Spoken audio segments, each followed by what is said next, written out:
In verse 18 Di ayat 18 of chapter 3 of Revelation, dari Wahyu pasalnya yang ketiga, we read, mari kita baca.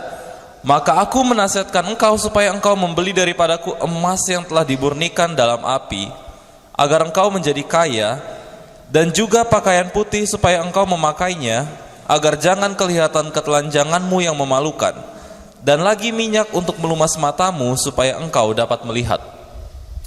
So here Jesus gives us the counsel on how to fix our problem. Jadi di sini kita dapati bagaimana Yesus memberikan nasihat untuk memperbaiki setiap permasalahan jemaat Laodikia. And this section in the message is called the counsel of the true witness. Dan pada bagian ini dikatakan sebagai nasihat dari saksi yang setia.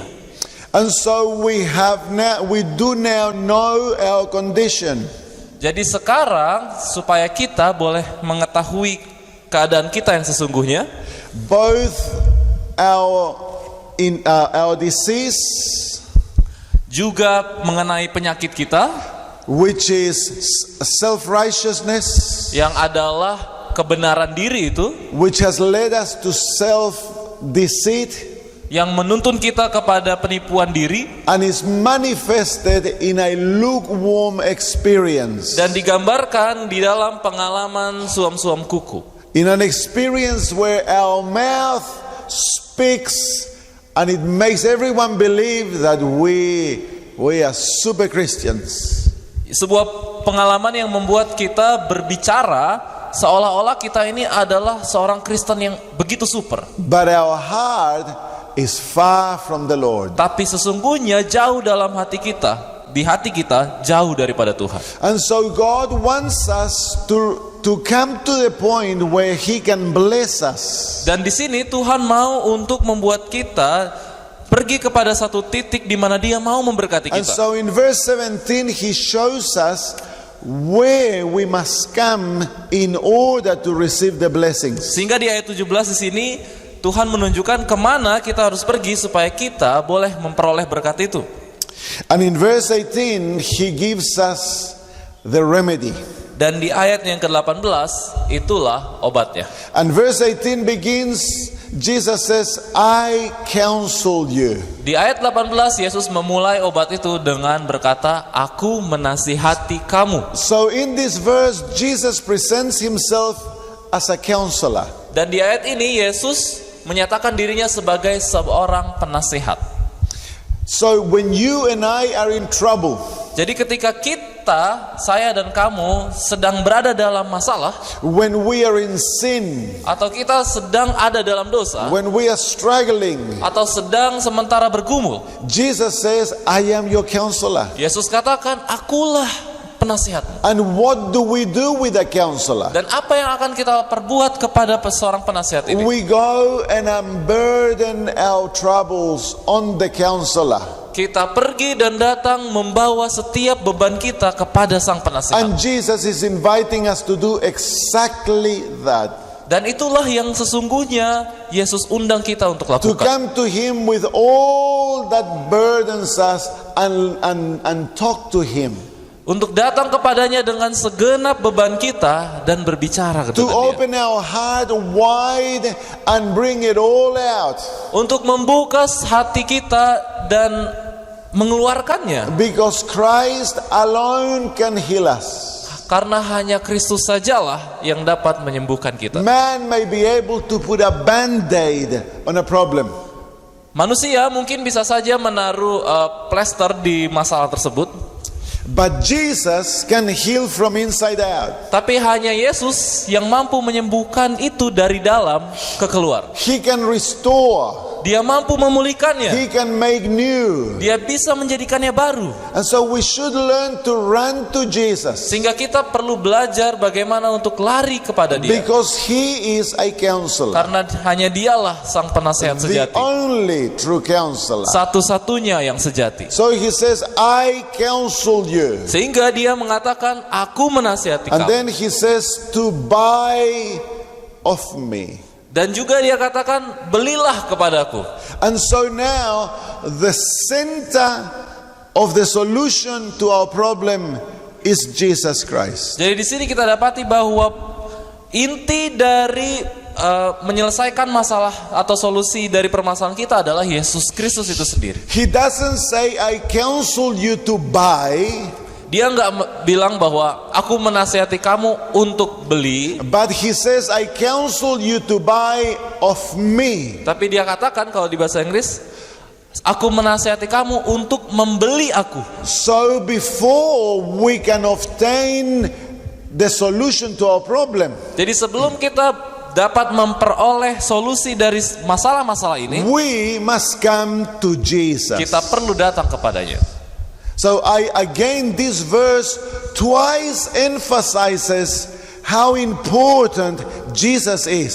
Jadi sekali lagi di dalam ayat ini menyatakan atau menekankan dua hal mengapa Yesus itu begitu He penting. says, Dia katakan akulah. He is the source of the solution to our problem. Dialah sumber dari solusi permasalahan kita. And then he says, me, Dan juga dia sekali lagi katakan aku, making himself the target of where we need to go. membuat dia sebagai sebuah target kemana kita perlu pergi ke sana. There is in man a natural tendency to fix our own problems. Ada sebuah kecenderungan di dalam hati manusia bahwa manusia itu cenderung untuk menyelesaikan masalahnya sendiri. We think that once we can go any further, Kita pikir bahwa kita bisa pergi jauh then we can come to Jesus. dan kemudian kapanpun kita bisa untuk datang kembali kepadanya. That first we must exhaust all that we can do. Tapi dan juga kita pikir bahwa kita dapat melakukan segala sesuatu yang kita And perbuat. then we remember, oh, maybe God can help me. Kemudian nanti kalau datang masalah, oh mungkin nanti Tuhan bisa bantu saya. But sometimes we leave it so late that it's too late.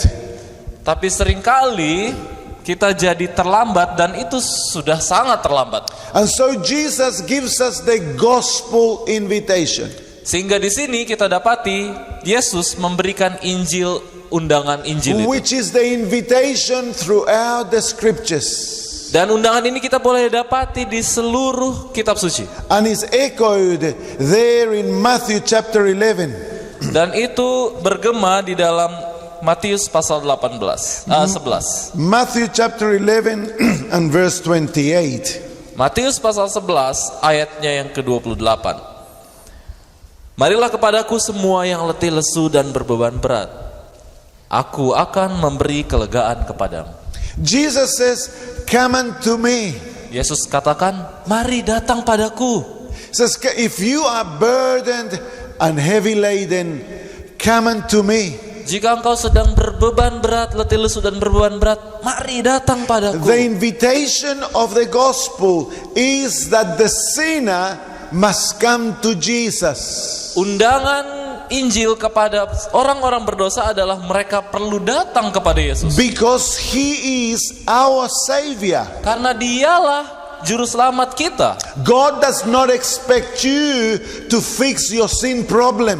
Tuhan tidak mengharapkan kita untuk menyelesaikan dosa-dosa kita sendiri. He doesn't expect you to cover yourself with fig leaves before you come to him. Dia tidak berharap agar kita datang kepadanya sudah sempurna dulu sebelum datang kepada We Dia. must come to Jesus naked as we are. Kita perlu datang kepadanya telanjang sebagaimana kita adanya. With the burden of guilt and shame. Dengan setiap beban-beban bersalah dan rasa malu. We must come to him poor as we are. Kita perlu datang kepadanya miskin sebagaimana kita adanya. And blind. Juga buta. God wants you to come to Jesus. Tuhan mau kita untuk datang kepada Yesus. God expects you to come to Jesus. Itulah Tuhan berharap agar kita datang kepada Yesus. If you do not come to Jesus, Jesus cannot help you. Kalau kita tidak datang kepada Yesus, Yesus tidak dapat membantu kita. Righteousness by faith is the work of God in humbling us.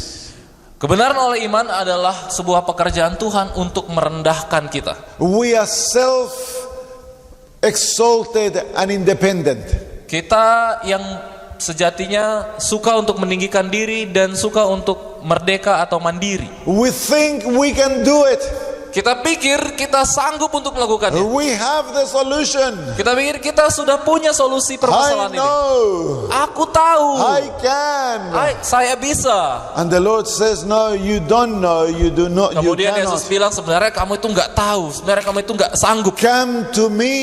Mari datang saja I am padaku. the source of the solution to all your issues. Akulah sumber dari setiap solusi permasalahan. I am your savior.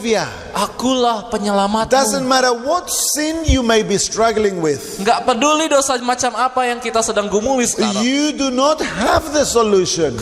Kita ini tidak punya solusinya. You cannot even make a hair grow on your head by worrying and trying. Kita bahkan tidak sanggup untuk menumbuhkan rambut hanya dengan berkhawatir dan mencoba untuk melakukannya. True? Betul? How much less can you fix your own sin problem? Seberapa sanggup kita bisa menyelesaikan masalah dosa kita? And yet God has given us a savior. Sehingga kita perlu diberikan juru selamat oleh Tuhan. Amen. Amen. In sin, in him is found the forgiveness and the deliverance of sin. Hanya dalam Yesus sajalah kita boleh memperoleh pengampunan dan pembebasan dari dosa-dosa. Jesus is the fountain of salvation. Yesuslah mata air dari keselamatan. He who is hungry and thirsty must run to him. Setiap orang yang lapar dan haus perlu datang kepada Doesn't matter how dark your life may be, go to Jesus. Gak peduli seberapa gelap kehidupan kalian saat ini, datang pada Yesus. Is the invitation to Laodicea. Inilah undangan yang diberikan untuk jemaat I Laodicea. counsel you to buy of me. Aku menasihati kamu untuk membeli aku. What we need, Jesus has it. Yang kita perlukan sesungguhnya dimiliki oleh Yesus. The union of the sinner and Christ is a perfect fit. Penyatuan dari orang berdosa dan Kristus itu sangat cocok. It's like a glove and a hand. Itu seperti sarung tangan dan tangan sendiri. Everything we need is found in Jesus. Segala sesuatu yang kita perlukan semuanya ada pada Dia. When you come to Jesus, Ketika kita datang kepada Yesus, you have everything you need. kita memperoleh segala sesuatu yang kita perlukan. He who has Jesus has everything.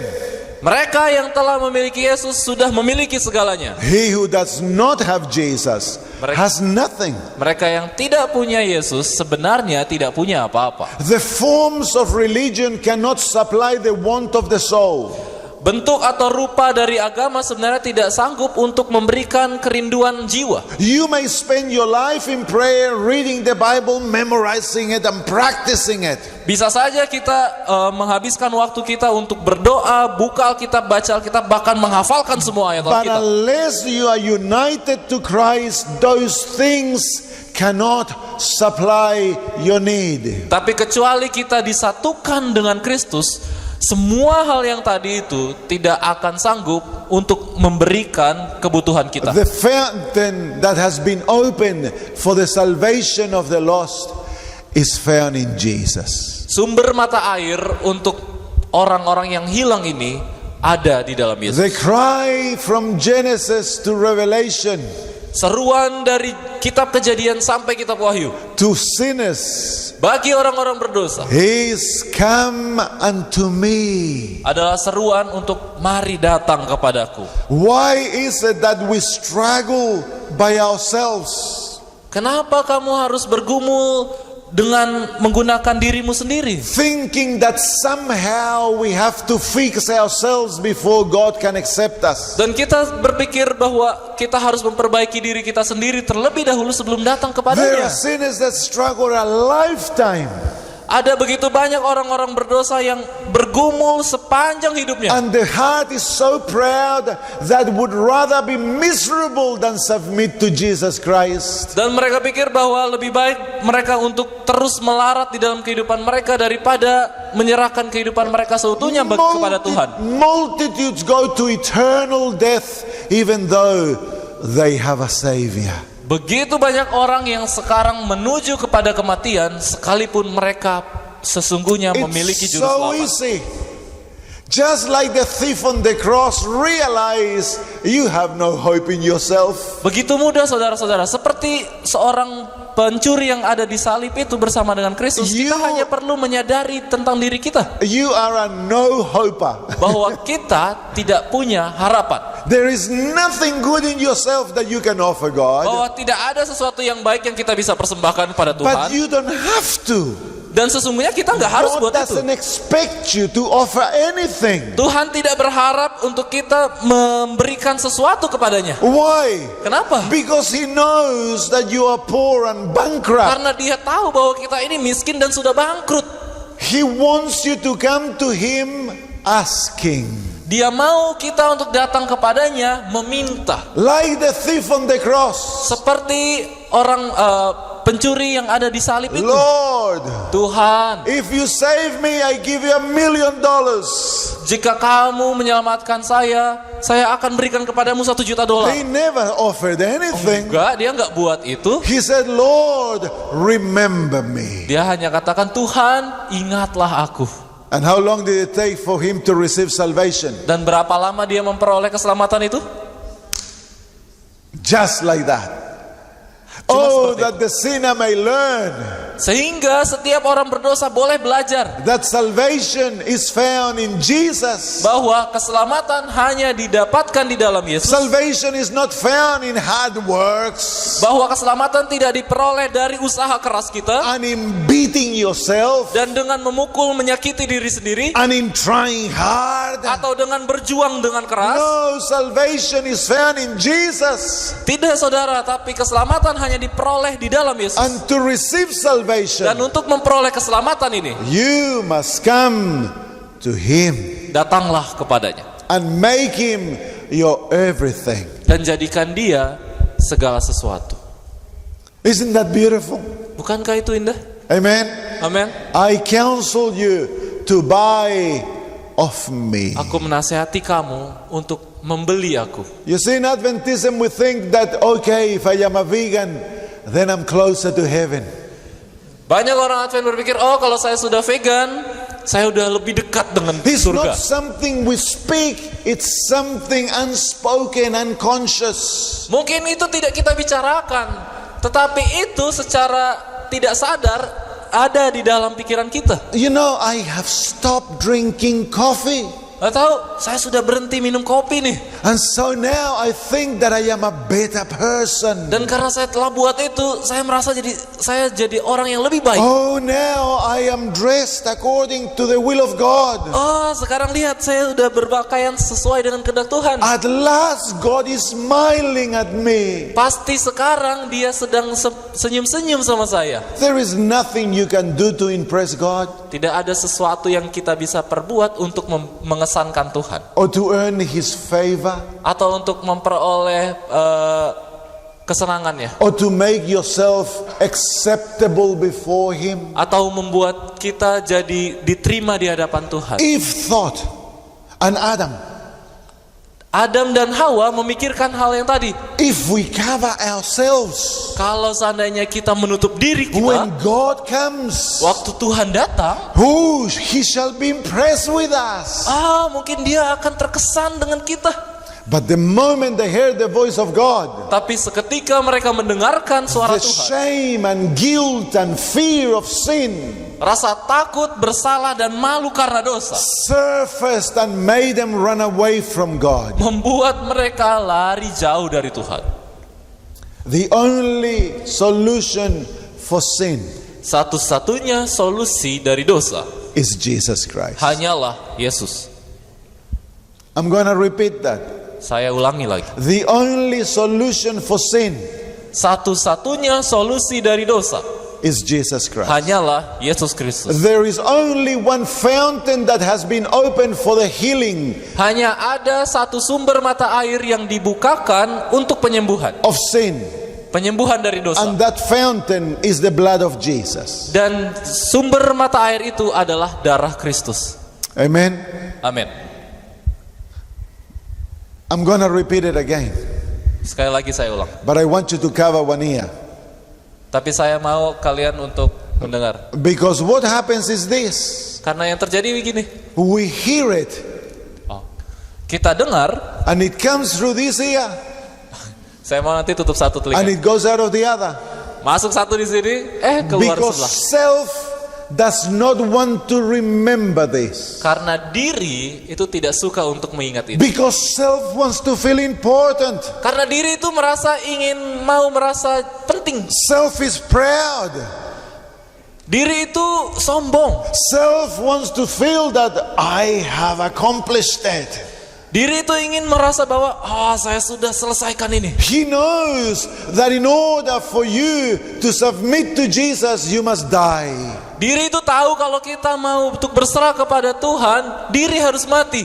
So cover one ear. Jadi tutup satu telinga. The only fountain open for salvation Satu-satunya sumber mata air yang ada keselamatan di situ is the blood of Jesus. hanyalah darah Kristus. Amen. Amin. Is that clear? Jelas? All right. Jesus says, I counsel you to buy of me. Yesus katakan, aku menasihati kamu untuk membeli aku. That seems so odd, doesn't it? Itu kayaknya aneh ya, kedengarannya ya. Isn't the gospel free? Bukannya Injil itu gratis? For by grace you are saved through faith. Sebab oleh kasih karunia kamu diselamatkan oleh iman, melalui iman. And this is not of yourselves, it's a gift of God. Dan ini bukan berasal daripadamu, ini adalah pemberian Allah. It is a gift. Itu pemberian. By why Jesus says, I counsel you to buy of me. Tapi kenapa di sini ayat ini katakan, aku menasihati kamu untuk membeli aku? It makes no sense. Gak masuk akal kayaknya ya. This contradicts the whole gospel. Ini kayaknya berlawanan dengan seluruh Injil. Oh, salvation is free, Keselamatan itu gratis, but it costs everything. tapi itu mahal. So how can I buy? Terus gimana kita belinya dong? You must bring your riches. Kita perlu membawa Your riches. kekayaan kita.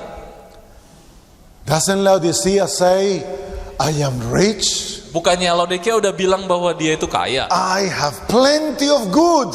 Aku punya banyak kebaikan. And I need nothing. Dan saya tidak perlu apa-apa. Oh, what did we learn those riches are? Kekayaan seperti apa itu yang kita sudah pelajari? It's self-righteousness. Itu adalah kebenaran diri. It's my works. Itu adalah perbuatan-perbuatan saya. It's what makes me trust in that I am a good person. Itulah yang membuat kita merasa dan berpikir bahwa saya ini adalah orang yang Like Peter, like Paul. seperti Paulus. His circumcision on the 8th day. Sudah disunat pada hari ke-8. Oh, he was of the tribe of Benjamin. Saya ini dari suku Benyamin. He was a zealous Pharisee. Saya adalah seorang Farisi yang He sangat was giat obedient to the law externally. dan sudah menuruti hukum walaupun cuma lewat rupa saja. And that gave him self-confidence. Dan itu membuat dirinya merasa yakin. He trusted in himself. Dia percaya kepada dirinya He sendiri. needed no savior. Sehingga membuat dia merasa tidak He perlu was juru an selamat. Israelite, Dia adalah seorang Israel, the chosen nation, bangsa yang sudah dipilih a Tuhan, son of Abraham, anak keturunan Abraham, a follower of Moses. pengikut Musa. He was no pagan or Gentile. Dia itu bukan orang najis. That was his riches. Itulah kekayaan yang dia pikir dia punya. Jesus said to the rich young man, Yesus katakan kepada orang yang kaya, go and sell everything you have pergi dan jualah segala sesuatu yang kau miliki, and give it to the poor. berikan kepada yang miskin. Then come, take up your cross Kemudian datang, pikulah salibmu and follow me. dan ikutlah aku. Yes, salvation is free. Ya, keselamatan itu gratis. It's a gift of God. Itu adalah pemberian Tuhan. But it costs everything. Tapi itu mahal. All all our riches, setiap kekayaan kita, everything that we trust on, segala sesuatu yang kita percayakan, everything that gives us confidence segala sesuatu yang membuat kita menjadi begitu yakin and has made us to not need Jesus must be laid at His feet. dan segala sesuatu yang membuat kita merasa tidak memerlukan Yesus perlu untuk diserahkan. But we learn that those riches are only perceived riches. Dan kita dapati bahwa semua kekayaan-kekayaan itu sebenarnya hanyalah kekayaan semu yang cuma di pikiran saja. But when the eyes are open Tapi ketika mata ini dibukakan by the grace of God, oleh karena kasih karunia Tuhan, we come to the realization that those riches are nothing but poo. kita akan dapati dan kita akan sadari bahwa kekayaan-kekayaan yang selama ini kita anggap sebuah kekayaan itu bukan apa-apa kecuali Jesus kotoran. says, come, Yesus katakan, bring me all your poo. Yesus katakan, ayo datang, bawa itu kotoran-kotoranmu. Buy from me. Belilah aku. How do we buy from Jesus? Bagaimana cara kita beli dari Yesus? Just bring your load of poo. Bawalah semua kotoranmu. That's all we give Him. Itulah yang kita perlu bagikan We pada give Kristus. Him a life polluted by sin. Kita memberikan, menyerahkan kepadanya suatu kehidupan yang telah dicemari dosa. A life of brokenness, Sebuah kehidupan yang penuh dengan kehancuran, of failures, kegagalan, of lies and pride. penuh dengan kedustaan, kebohongan, dan kesombongan. That's what we give Him. Dan itulah yang kita berikan It's kepadanya. nothing else but poo, rubbish. Itu bukan apa-apa, itu cuma sampah, itu semua kotoran semua itu. Isn't that true? Betul kan? I counsel you to buy of me. Aku menasihati kamu untuk beli aku. Jesus must be a pretty bad businessman Yesus pastinya adalah seorang bisnismen yang buruk sekali. because He changes poo for gold. Karena dia memberikan emas hanya untuk mendapatkan, Bring me your kotoran. poo and I give you gold. berikan aku kotoran-kotoranmu, aku berikan emasku. Bring me your poo and I give you garments. Berikan kepadaku kotoranmu, aku berikan kepadamu jubah yang baik. Give me your poo and I give you eye salve. Kasih saya kotoranmu itu, aku berikan kepadamu salep mata. Wow, could you imagine if that was the deal anywhere in this world? Anda bayangkan kalau itu menjadi sebuah deal dimanapun di dunia ini, What would people be doing? apa yang akan orang-orang lakukan? They would be running to the shop. Mereka akan pergi ke toko-toko. Hey, we found a shop Kita dapat nih satu toko nih. where they buy poo. Mereka ini beli kotoran kita. You can take much poo and they give you gold. Ambil semua kotoran yang kita punya, pergi dan dapatkan emas itu. What would you be doing? Apa yang akan kita perbuat? You would buy a truck Kita akan beli truk and load it with poo. dan kita masukkan itu semua kotoran dalam WC. Yes or no? Betul atau tidak? Oh, people would be buying poo to take poo to the shop. Oh, semua orang pasti akan bawa itu kotoran untuk beli emas ke toko tersebut. It's a no deal brainer. It's a no deal brainer. Itu bukan sebuah transaksi It yang doesn't take much intelligence dan nggak perlu kepintaran yang tinggi untuk memahami ini, to realize untuk menyadari that this is the greatest deal you can ever get. ini adalah sebuah transaksi yang paling besar yang kita bisa peroleh. Amen. Amin. Jesus says, buy of me. Yesus katakan, belilah aku. Give me all your poo. Berikan padaku semua kotoran-kotoran di toiletmu itu. Wow. What an easy way of buying.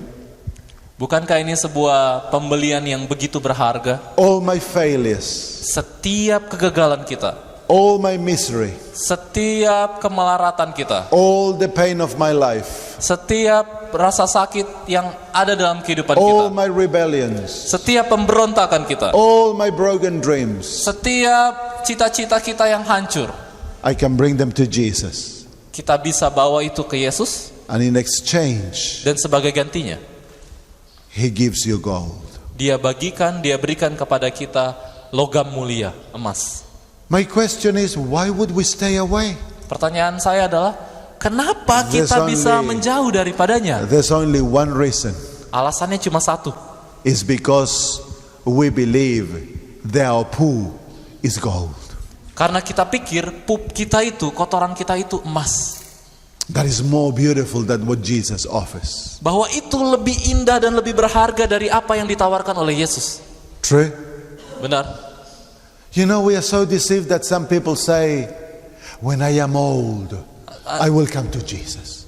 Anda tahu bahwa ada, saking dia sangat tertipu, dia pikir bahwa kalau nanti saya sudah tua, saya baru akan datang kepada Yesus. Why? Kenapa? Because they are like pigs. Karena mereka itu kayak babi. They want to roll in the mud of poo a little longer. Mereka mau untuk berguling-guling di dalam lumpur kotoran tai itu lebih lama lagi. They want to smell even worse. Mereka mau untuk cium-cium itu. It's true, isn't it? Benar, begitu. That's saudara, what we are kenyataannya. saying. Let me enjoy my poo a little longer. Itulah sesuatu yang memalukan. Kita pikir di mata Tuhan kita itu sedang berbicara kepadanya bahwa Tuhan izinkan saya untuk bermain-main dengan kotoran tai saya lebih lama lagi. I love my poo. Saya cinta sekali pup saya. I don't want to give it up. Saya nggak mau kasih itu ke Tuhan. It's so hard to come to Jesus. Susah sekali soalnya untuk datang kepada Yesus. How can he ask for all my poo? Bagaimana mungkin dia minta semua tai saya ini? How can he dare give me gold for poo? It's unfair. Bagaimana mungkin dia mau kasih saya emas karena saya mau berikan ini? True? Benar. That's the struggle of the soul. Dan itulah pergumulan jiwa, And saudara. it's nonsense. Gak masuk akal. Absolute nonsense. Sebuah ketidakmasuk akalan yang So sangat mutlak. why would the sinner stay away from Jesus? Jadi kenapa orang berdosa masih suka jauh-jauh It dari Yesus? makes no sense. Gak masuk akal sebenarnya. But we have been deceived. Tapi karena kita sudah begitu Sin terperdaya, has blinded us. dosa telah membutakan kita. I counsel you Aku menasihati kamu to buy of me. untuk membeli aku. It requires absolute trust in Jesus. Itu menuntut kepercayaan yang mutlak kepada Yesus. To be able to obtain that which he offers us. Untuk menyanggupkan kita memperoleh setiap hal yang dia persembahkan, dia We must tawarkan. take him at his word. Kita perlu menerima firman-Nya. That he means what he says. Sebagaimana yang dia maksudkan. But when we come to Jesus, we do not come just for a transaction. Tapi ketika kita datang kepada Yesus, kita datang bukan hanya sebagai sebuah transaksi. We come for a lifetime experience. Kita datang untuk pengalaman seumur hidup. In Matthew chapter 11 and verse 29, Di Matius pasal 11 ayat 29. after Jesus has said, "Come unto me," Setelah Yesus katakan datanglah kepadaku, he gives us an invitation dia memberikan kita in sebuah verse undangan. 29. Di dalam ayat 29. Pikulah kuk yang kupasang dan belajarlah padaku, karena aku lemah lembut dan rendah hati, dan jiwamu akan mendapat ketenangan. He says, "Take my yoke upon you Dia katakan, ambillah kuk ini dan taruh kepadamu, and learn of me, dan belajarlah akan aku, that I am gentle and lowly in heart." bahwa aku ini lemah lembut dan rendah hati. So we come to Jesus to enter into a school. Sehingga ketika kita datang kepada Yesus, kita sedang masuk ke dalam sebuah sekolah. And the objective of the training is to become like him. Dan tujuan dari pelatihan tersebut adalah agar kita bisa serupa dengan dia. You must come to Jesus Kita perlu to datang stay with Jesus. untuk datang kepada Yesus dan untuk tinggal dengannya. The objective of the coming is to never go back. Tujuan untuk datang kepada dia adalah untuk tidak meninggalkan dia lagi. The objective of the coming is so that Jesus will continue to supply your needs. Tujuan dari kita datang pada Yesus adalah agar Dia terus-menerus bisa menyediakan kebutuhan kita. And that can only be done if you are united to Him. Dan itu hanya akan terjadi kalau kita bersatu dengan Dia. In Matthew chapter 11 verse 29, Jesus gives us a parable. Di dalam Matius pasal 11 ayat 29, Yesus saat itu sedang membicarakan sebuah It's the perumpamaan. parable of the yoke. Itu adalah perumpamaan tentang kuk. What is a yoke? Apa itu kuk itu? A yoke is a pairing instrument Kuk itu adalah sebuah alat yang berpasangan that is used in agriculture to bring two animals together and bind them together. yang digunakan di dalam pertanian untuk menggabungkan dua binatang menjadi satu. These two animals were independent from each other before, Tadinya dua binatang ini adalah mandiri atau terpisah satu sama lain. but they are brought together under the yoke and become one. Kemudian mereka disatukan di bawah satu kuk ini. And they become one under a yoke of service. Dan mereka menjadi satu di bawah kuk pelayanan. The yoking experience is always for service. Pengalaman di bawah kuk ini adalah pengalaman untuk melayani. The animals are yoked together to accomplish a work.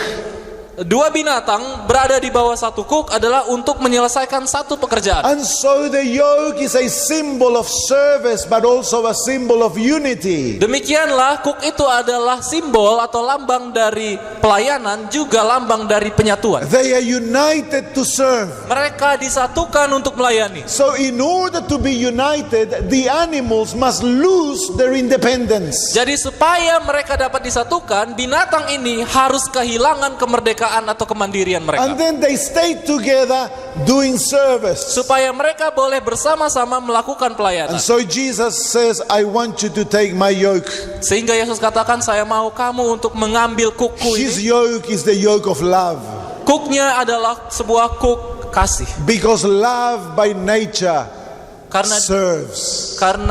kasih alamiahnya adalah suka melayani. And so Jesus says, I want you to become one with me. Demikianlah Yesus katakan, aku mau kamu untuk menjadi satu seperti aku. And in order to become one with me, you must abandon your independence. Dan supaya kamu bisa menjadi satu denganku, kamu harus kehilangan kemandirianmu. You see, in the kingdom of God, there is no independence. Anda saudara tahu bahwa di dalam kerajaan Allah tidak ada kemandirian. In the kingdom of God, there is freedom. Yang ada hanyalah kemerdekaan. Independence is the satanic counterfeit of God's freedom. Oke. Kemandirian adalah cara setan untuk menentang kemerdekaan. God creates nothing independent.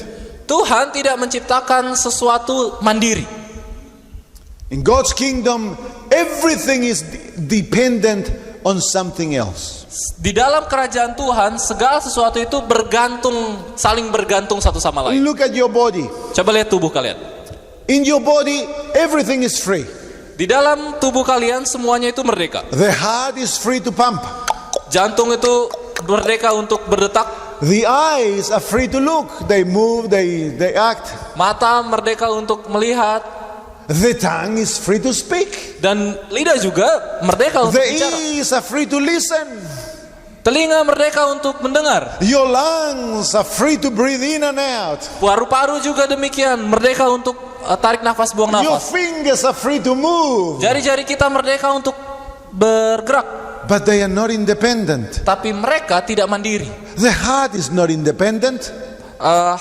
Jantung tidak mandiri. The brain is not independent. Otak tidak mandiri. They exist in a body.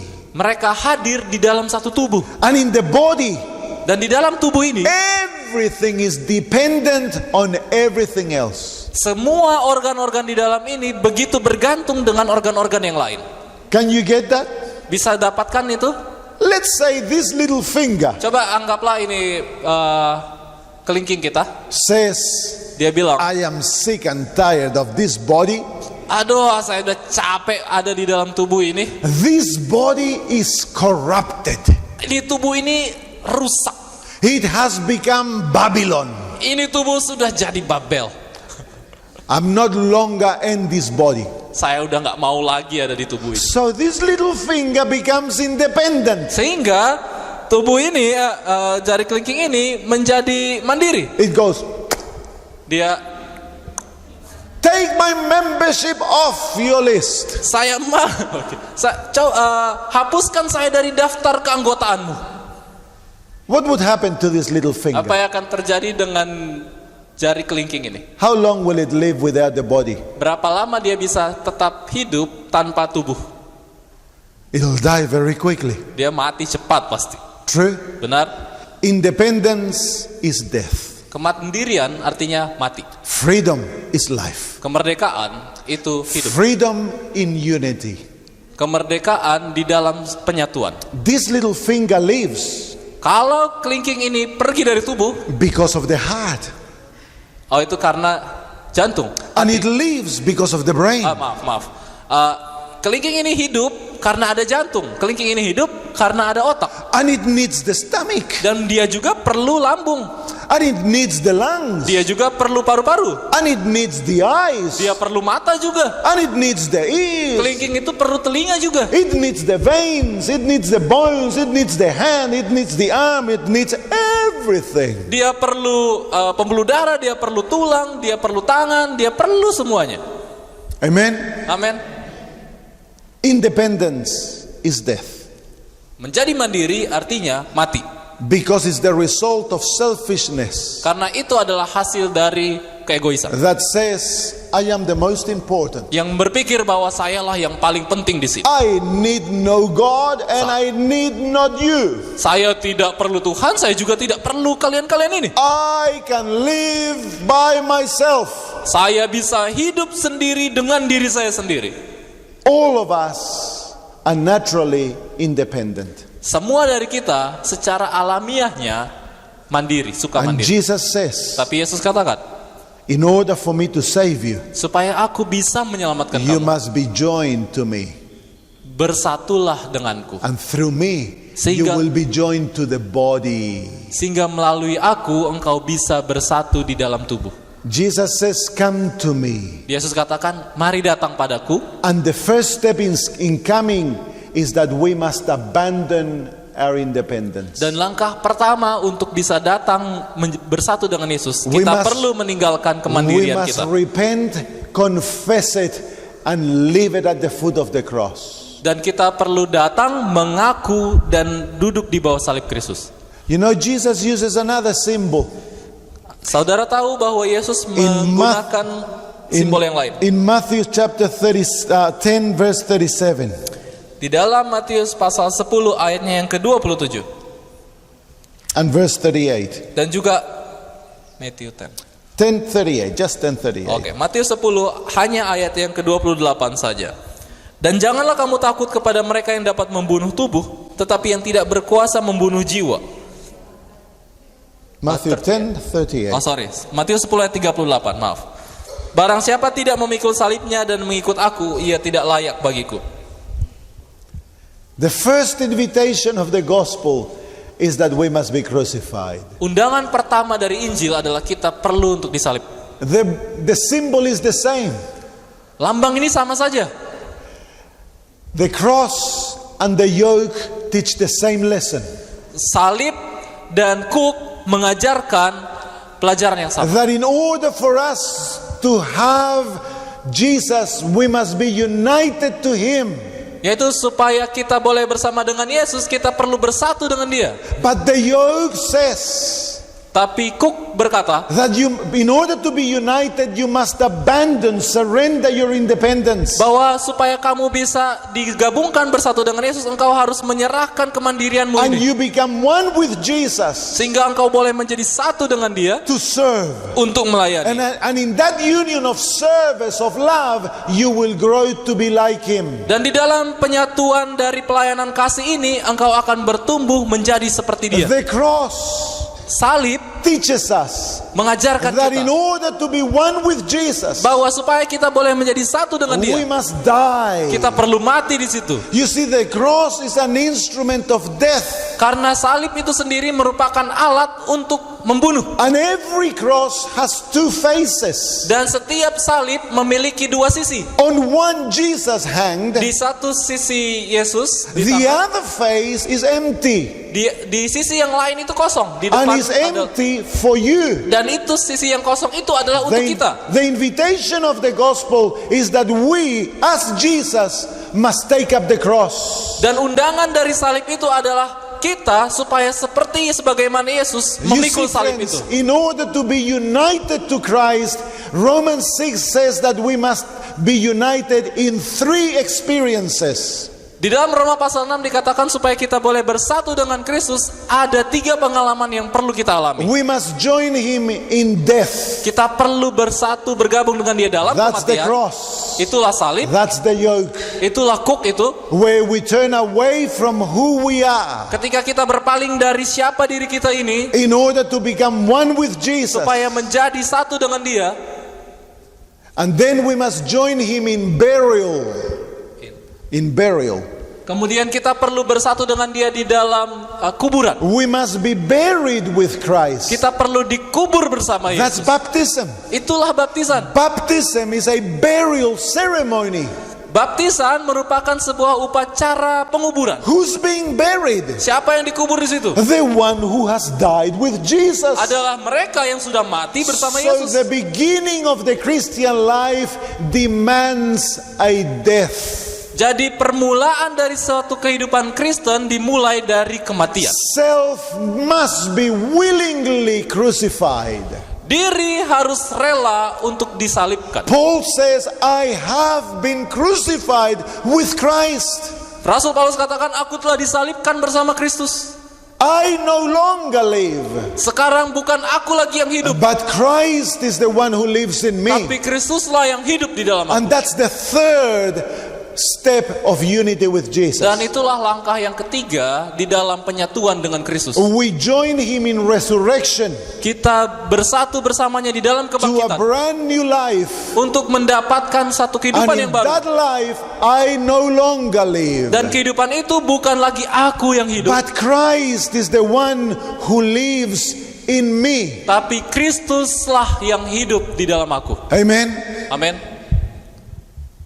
The threefold union produces an eternal union between the sinner and Christ. Dan 3 jenis penyatuan ini membentuk sebuah penyatuan kekal antara Kristus dan orang And the berdosa. result of that union is a brand new creation. Dan hasil dari penyatuan ini adalah sebuah ciptaan yang baru. Is the union between a fallen man and divinity. Sebuah penyatuan dari orang manusia yang telah jatuh dengan keilahian, In which Christ is the hope of glory.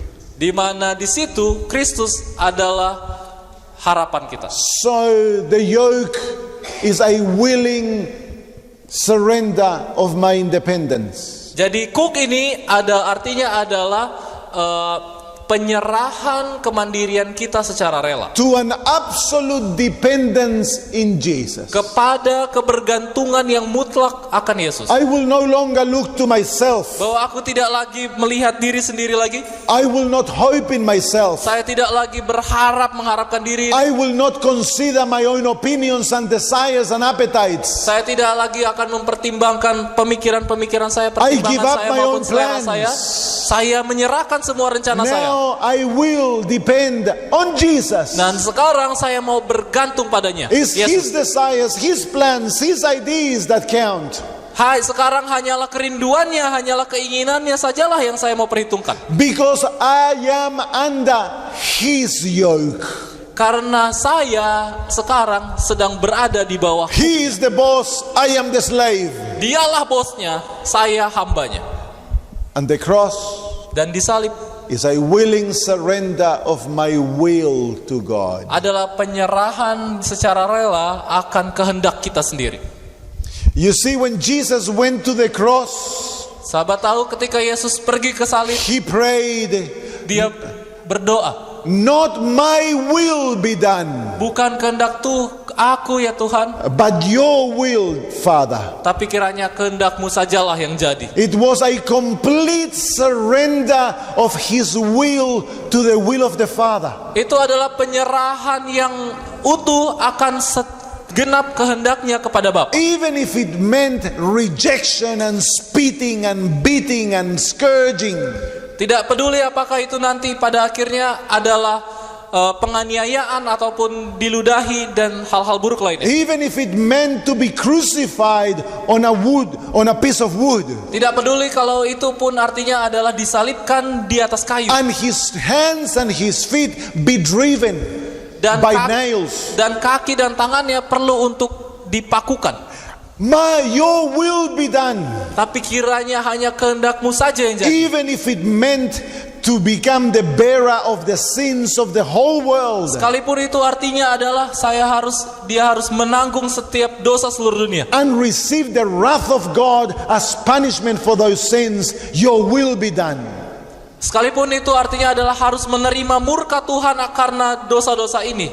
Hanya kehendak-Mu saja yang jadi. The cross, salib, is an absolute surrender of the will to God. Itu adalah penyerahan mutlak akan kehendak sendiri kepada Tuhan. So that now I will have no will of my own. Sehingga sekarang saya tidak lagi memiliki kehendak saya sendiri. The cross demands then an absolute commitment to Jesus. Salib menuntut akan penyerahan yang mutlak, yang penuh dari Yesus. That wherever he leads, I shall follow.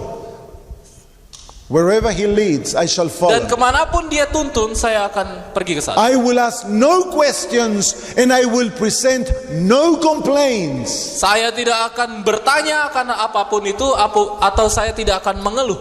It demands an absolute trust in God. Itu menuntut kepercayaan teguh kepada Tuhan.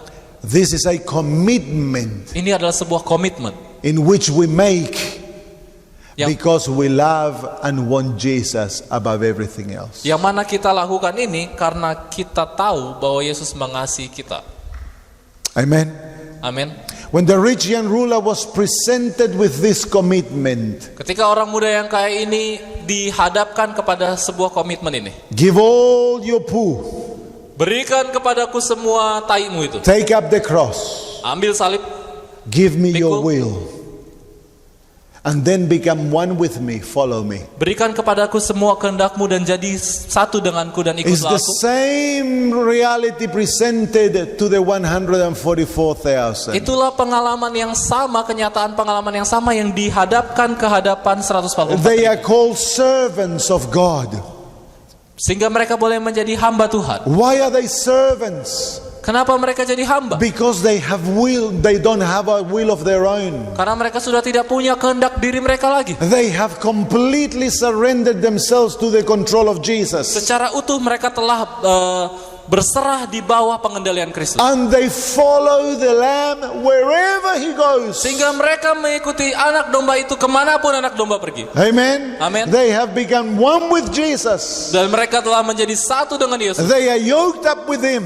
Mereka telah dipersatukan di bawah And satu no kuk. longer independent. Sehingga mereka tidak lagi mandiri. They have been completely united to Jesus Christ. Mereka telah menjadi satu secara utuh dengan Yesus. This church Jemaat ini, will produce a rich young ruler like Paul. gereja ini akan menjadi seperti orang kaya But seperti Paulus. 144,000 of them. Tapi 144.000 dari mereka. Amen. Amin. And so Jesus says, I counsel you Sehingga Alkitab katakan, aku menasihati kamu, to buy of me.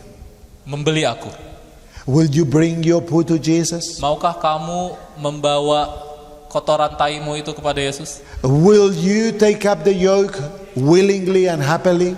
Relakah, maukah kamu untuk mengambil kuknya Tuhan Will dengan you penuh surrender bahagia? your independence Maukah engkau untuk menyerahkan setiap kemandirianmu joyfully dengan sukacita to become completely dependent on Jesus? untuk menjadi Dependent. untuk bergantung seutuhnya dengan Dia? And will you dedicate your life to serve because of love. Sehingga engkau akan mendedikasikan seluruh hidupmu di dalam pelayanan karena kasih.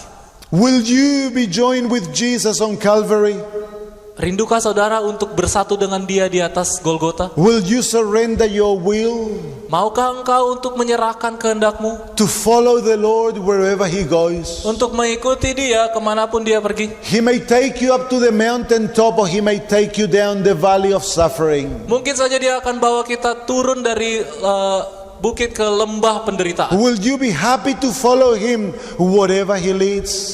Maukah engkau untuk mengikuti Dia kemanapun Dia tuntun? Will you let Him be the master and you the slave? Maukah engkau membiarkan Dia untuk menjadi tuan dan kitalah hambanya? That's the decision. Itulah keputusannya. Jesus says, I counsel you Yesus katakan, aku menasihati kamu to buy of me. untuk membeli aku. It's no longer about you.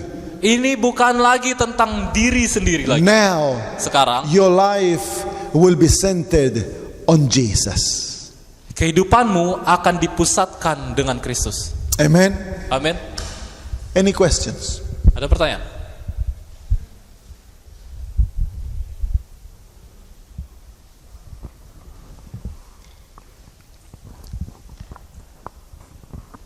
Dalam Lukas 9 ayat 57 sampai 62.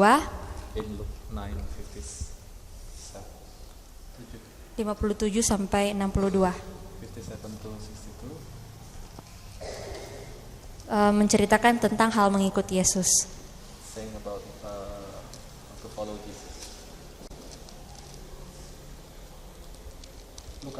Lukas 9 ayat 57 sampai 62.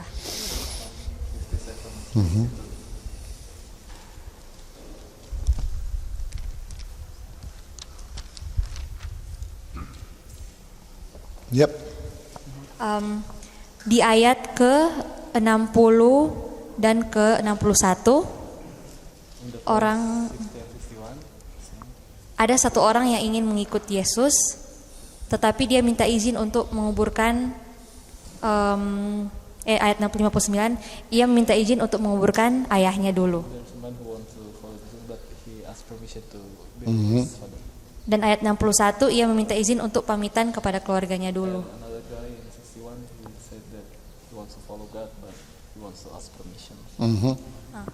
Tetapi Yesus berkata dalam ayat 62, siapa yang menoleh ke belakang tidak layak untuk kerajaan Allah.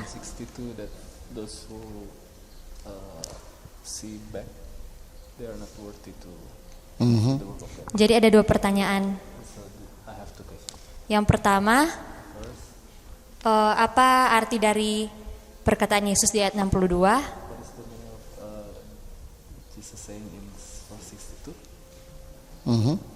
Dan yang kedua, ini sungguh kontras dengan apa yang dilakukan oleh murid-murid waktu Yesus sudah naik ke surga, waktu mereka dapat Roh Kudus. Mereka memulai pelayanan dari dalam lalu keluar.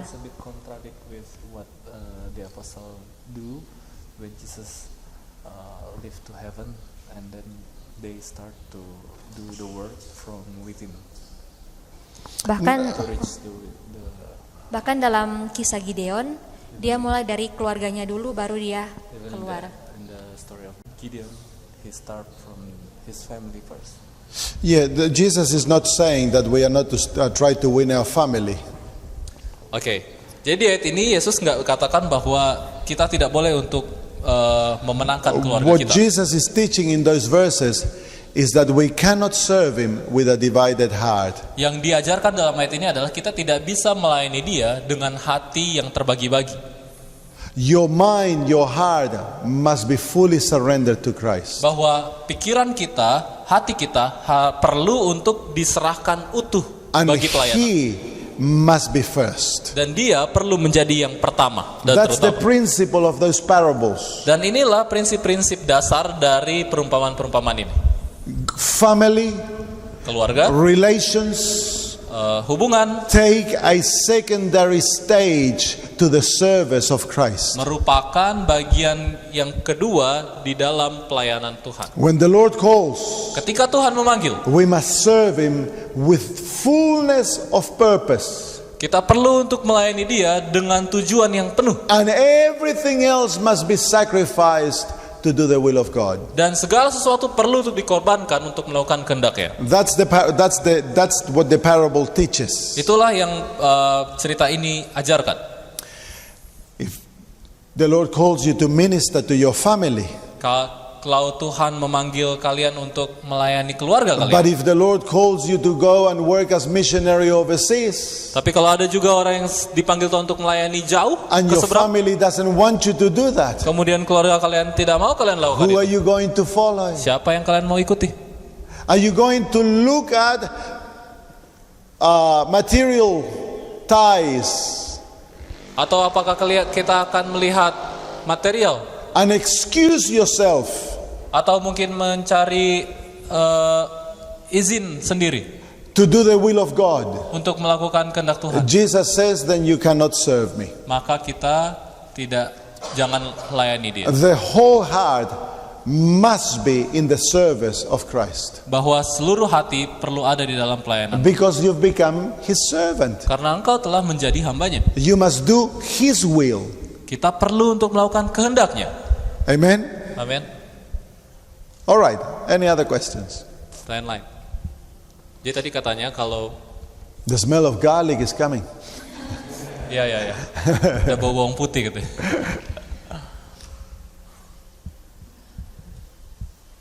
Kalau kita mau melayani Tuhan tapi yang kita pikirkan adalah material, maka jangan layani Tuhan.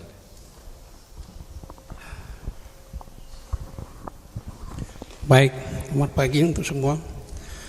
Ini sangat sulit untuk saya sampaikan, tetapi saya harus sampaikan bagaimana solusinya ini. Saya mempunyai 2 anak di Amerika. Mereka adalah warga di sana. 1 tahun terakhir ini saya seling dan berdoa supaya mereka ada komunikasi dengan saya.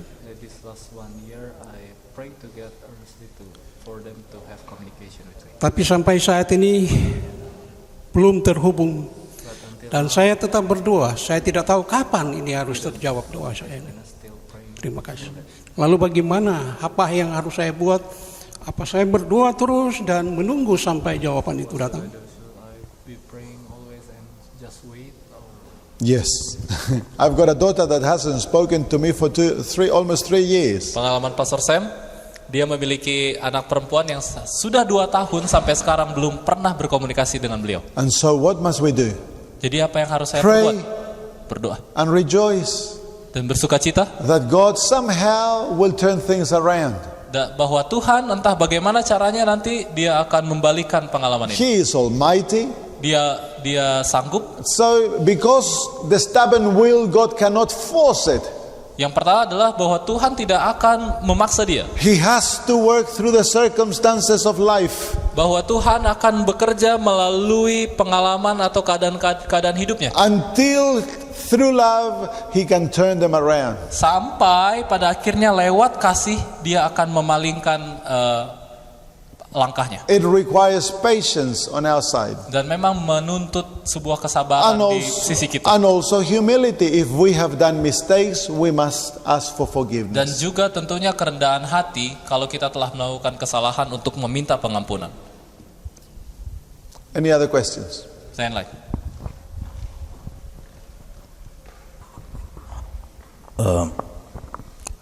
I have a question. Speak in bahasa. In bahasa. Saya mempunyai pengalaman waktu saya kuliah. Saya bertemu dengan teman saya yang cukup kaya secara finansial. Lalu ketika kita mendengar the parable of Jesus, dia berkata bahwa anak muda yang di parable of Jesus itu tidak mau mengikut Yesus karena menginginkan untuk dia supaya menjual segala harta yang dia miliki. Pertanyaan saya adalah begini. Pastor ada juga di ayat-ayat di Alkitab yang mengatakan bahwa kita bisa memuliakan Tuhan dengan segala harta kita dan segala harta yang kita punyai.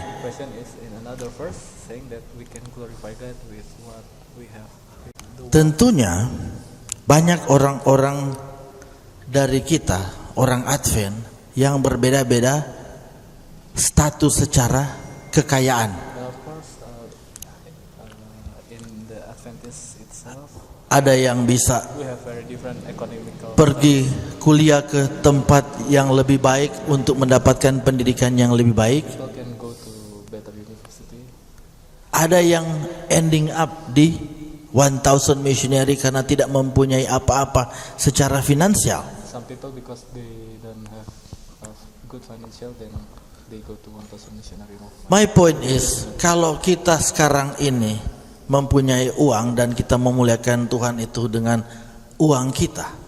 My question is, if we have money right now and we use Banyak money for God's, banyak di antara orang-orang Advent yang kaya, because many rich Adventists, mereka memberikan apa yang mereka miliki, tetapi mereka maunya memproduksi juga supaya itu bisa terus-menerus melayani Tuhan dengan kekayaan yang ada. itu gimana? My point is like this. Sir, there are many rich people, they want to serve God, but they're not gonna sell their house or stuff like that so they can follow Him. But my point is, hey, I'm a rich guy, I can support what's their activity, the Adventist activity. I will give or donate some money in order for me. This is my task or job that I want to serve God as a whole. But if I am giving my whole money, what I'm asking, if I'm giving my whole money to this institution or this organization, the Seventh Adventists, and then I will not produce anymore, and then this organization will not get some more souls. What I'm asking is, there are some rich people that they want to serve God for their whole life, but they just supporting money to that. Is that there? My question is, are there the same people who follow like these people here as a whole serve God? Because it costs everything to follow Jesus. That's my question. let me translate. Jadi pertanyaannya, bagaimana dengan orang-orang yang kaya yang mereka tidak mau untuk menjual seluruh hartanya, tapi tetap mau memberikan support finansial kepada pelayanan Tuhan. Tapi nggak mau untuk jual semuanya, karena kalau mereka jual semuanya, mereka tidak akan dapat mensupport secara berkelanjutan. Ya, kalau lebih begitu ya pertanyaannya. Jesus does not say, if you're rich, give it all. If you're poor, keep what you need. Yesus nggak bilang bahwa kalau kamu kaya, kamu jual semuanya, dan kalau kamu miskin, kamu tahan semuanya. When the old woman came and she gave it all, Satu kali janda miskin datang, dia memberikan semua. all she had was 2 coins. Yang semua yang dia punya berapa? 2 koin aja. But she gave it all. Tapi dia berikan semua. She gave more than those who were giving a lot of money. Dan Tuhan katakan bahwa dia memberikan lebih banyak daripada semua orang yang telah memberikan uang yang banyak. But the real issue is this. Tapi permasalahannya sebenarnya adalah di sini. Who owns what you have? Siapa sebenarnya yang memiliki apa yang kita punya? If you are dead, Kalau kita sebenarnya, if you are dead, kalau kita mati, how much can you own? seberapa banyak yang kita bisa buat? Nothing. Nggak bisa buat apa-apa. And so when we die, when we give ourselves to the Lord, Jadi kalau kita mati dan menyerahkan semuanya kepada Tuhan, we give everything. kita memberikan segalanya. And so now, Sehingga whether the Lord has allowed you to have much or little, sekarang entah Tuhan mengizinkan kita untuk punya banyak atau punya sedikit, now you must realize that that is not yours. kita perlu sadari bahwa itu bukan milik kita. It's not your money. Itu bukan uang kita. It's the Lord's money. Itu punya Tuhan. You are a steward. Kita hanyalah penata layannya saja. You are managing the money that God has. Kita hanya pengelola uang yang punya Tuhan itu. And you will use it according to what He wants you to use it. Dan Tuhan mau agar kita menggunakan uang ini sesuai dengan apa yang Dia mau. The Lord said to that woman, the 2 coins, I want you to give them as offering. Tuhan katakan di dalam hati janda miskin ini, itu 2 peser itu, And what aku did mau she kamu do? untuk memberikan semuanya. And what did she do? Dan apa yang dia buat? She put it all. Dia taruh semuanya itu. Why? Kenapa? Because her heart was controlled by God. Karena hatinya dikendalikan oleh Tuhan. She lived to do the will of her Father. Dia hidup untuk kehendak Bapa di surganya. And she was well aware that those 2 coins were not hers, they were God's. Dan dia tahu bahwa 2 koin itu bukan punya dia tapi punya Tuhan. The problem is that we have a sense of ownership. Masalahnya adalah kita memiliki rasa kepemilikan di situ. Oh, the Lord has given me $5. Tuhan sudah kasih saya $5. I'm putting it in the bank. 50.000 lah. I want to make $10. Nah sekarang saya mau simpan itu dan saya mau jadikan itu jadi And then I have $10. 100.000. I am not happy with $10. Kemudian sekarang saya sudah punya 100.000. Sekarang saya nggak I suka want dengan a bigger 100.000. house and I want a better car and I want more shoes. Sekarang saya mau punya rumah, saya punya beli mobil yang bagus, saya mau Oh, beli sepatu yang if bagus. someone takes my $10, I become angry Dan kalau ada orang yang menuntut uang saya ini, saya jadi because marah. they are my $10.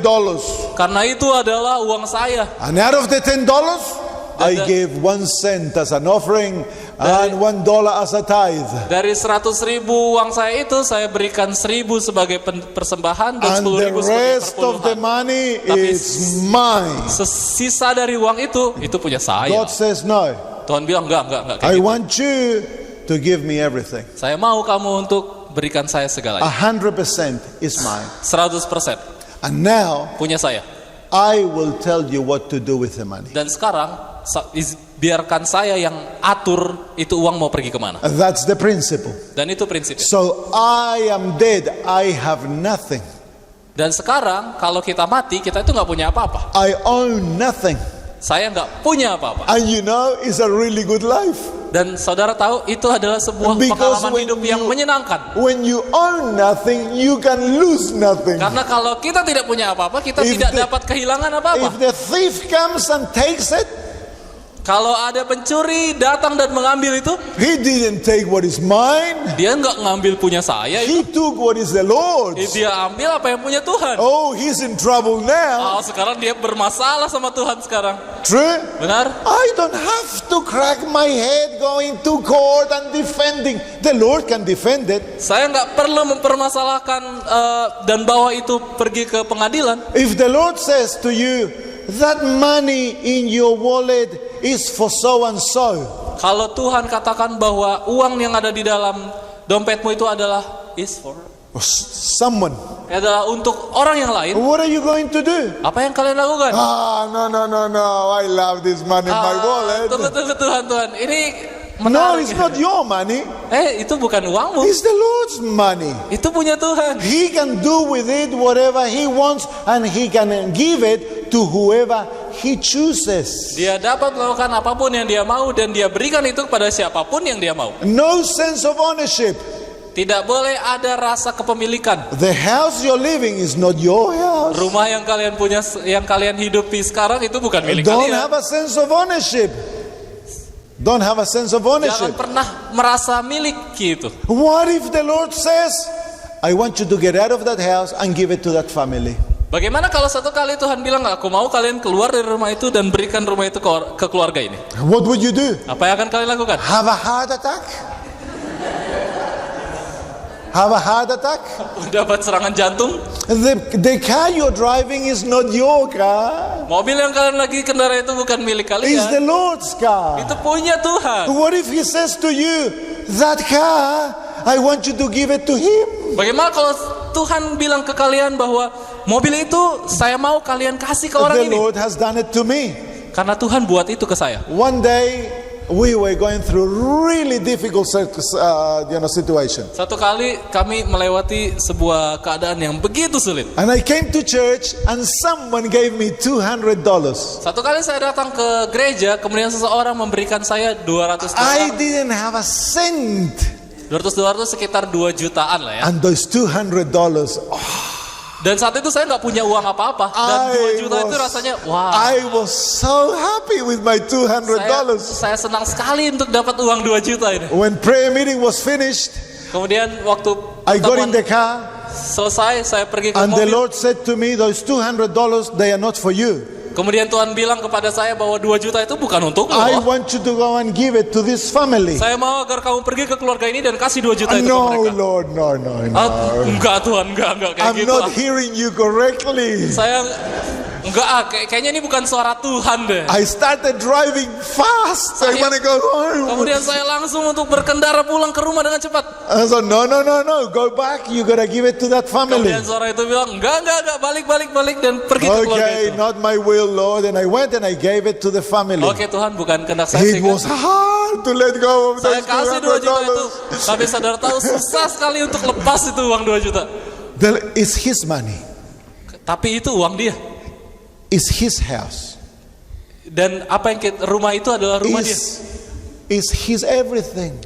Segala sesuatu itu adalah milik dia. In this world, everything belongs to God. Di dunia ini segala sesuatu milik Tuhan. Nothing is ours. Gak ada yang kita punya. We are managers. Kita pengelola saja. Amen? Amin. Yeah. And we are to live by the principle, give and it shall be given unto you. Dan kita hidup di dalam sebuah prinsip hidup bahwa berilah maka itu akan diberikan kepada. You can never outgive God.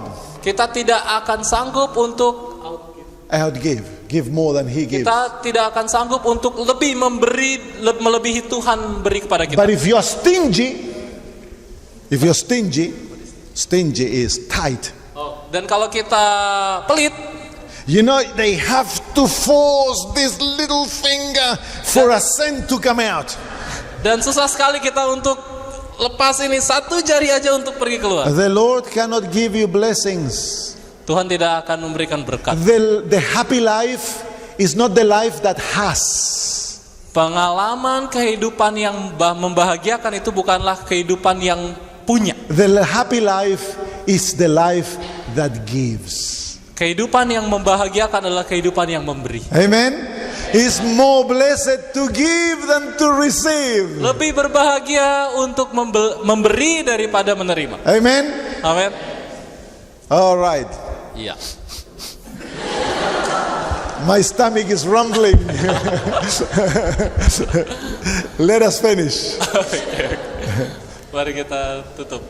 Our Father, Bapa di surga, we thank you for the beautiful time we've had together. kayak bersyukur atas waktu bersama kami. Thank you because in Jesus you've given us everything. Terima kasih karena di dalam Yesus Engkau telah memberikan segala sesuatu. Father, we want to repent Bapa, kami ingin untuk bertobat because we have loved our rubbish more than what we have loved you. karena kami telah memiliki begitu banyak kotoran lebih daripada kasih. And the love of our rubbish has kept us away from you, Father. Dan cinta akan kotoran ini telah menjauhkan kami dari Engkau. It has blinded us. Itu telah membutakan kami. It has made us self-righteous. Itu telah menjadikan kami menjadi seorang yang penuh dengan kebenaran We diri. repent, dear Father. Kami mau mohon ampun, And Bapa. today we come to Jesus. Dan pada hari ini kami datang kepadamu. We come to Him to become one with Him, Father. Kami datang kepadamu agar kami boleh jadi satu denganmu, Bapa. We are happy to take the yoke Kami bahagia untuk ada di dalam kuku. and abandon our independence. Dan kami melepaskan setiap kemandirian kami. We are happy to take the cross Kami bahagia untuk memikul salibmu and give you our will dan menyerahkan kehendak to kami be your servants. untuk menjadi hambamu. Lord, we give you our life to serve with Jesus Tuhan, kami menyerahkan segenap kehidupan kami untuk melayani bersama and Yesus to learn to be like Him. dan untuk belajar menjadi seperti Dia. Everything we are and have is yours. Apa adanya kami dan semua yang ada pada kami itu semua adalah milikmu. From this moment on, we do not live for ourselves. Untuk mulai dari saat ini kami tidak hidup untuk diri kami lagi. We choose to be crucified with Christ Kami rindu untuk disalibkan bersama Kristus. because we love Him and we want Him. Karena kami mengasihinya dan kami ingin Dia. Do your will in us. Melalui sebuah kerinduan yang sejati. Take us where you want. Pimpin kami kemanapun Kau mau. Use us as you please, Gunakanlah kami sebagaimana Engkau inginkan, that we may bring you honor and glory. sehingga kami boleh membawa kepadamu kemuliaan dan kehormatan. In Jesus' name. Dalam nama Yesus. Amen. Amin.